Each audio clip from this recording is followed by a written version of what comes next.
Ever since the buses carrying asylum seekers started arriving at Port Authority last summer, a man known as Malu has been there to greet them. And the rapper turned activist started his own nonprofit organization a few years ago.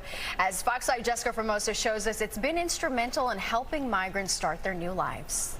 Born Michael Angel Vieira, but to anyone you ask, he's Malu. I was always bringing community together from different neighborhoods, people that were from different streets, and I will always be in the middle in the park, and somehow people will come together and gravitate towards me. Even if they have problems with each other, I would be kind of like the middle person that would be the mediator.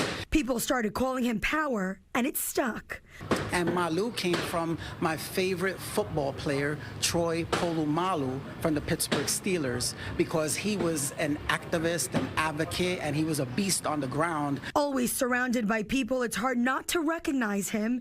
His big hair has caught the attention of many recently over at the Port Authority, where he and his organization, Artists, Athletes, Activists, have been welcoming asylum seekers. But before we get to his work as an activist, let's rewind and go back a few years.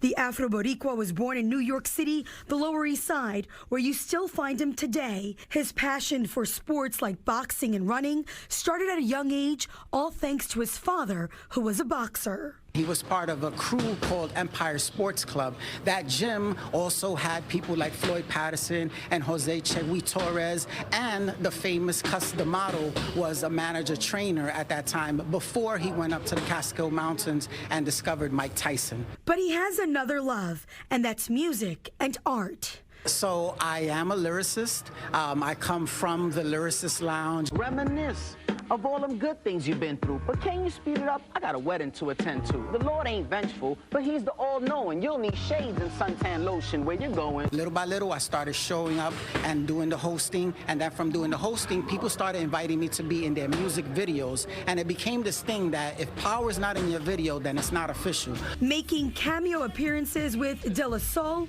Diggable Planets.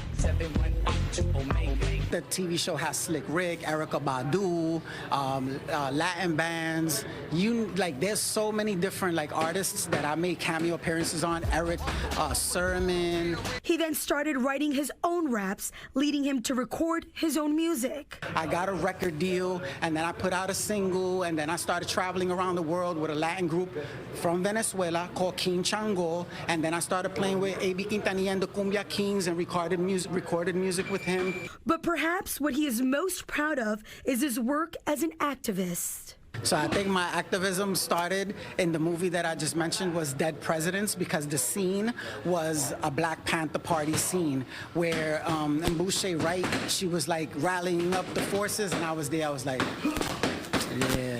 In 2018, Power funded Artists, Athletes, Activists, his grassroots organization. But it wasn't until 2020, 2021 when I really started putting it into action during the pandemic, because we started doing a lot of food justice work.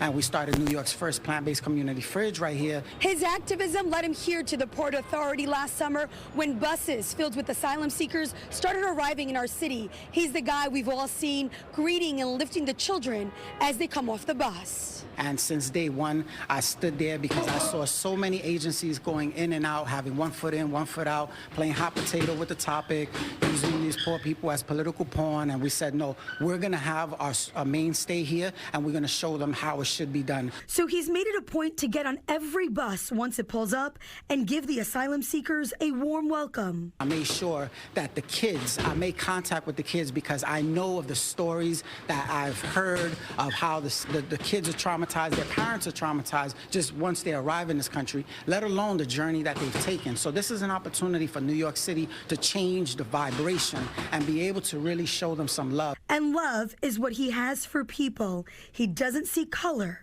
or race. I want people to know that I'm not special. They too can really connect with human beings in this level. I'm Jessica Formoso, Fox 5 News.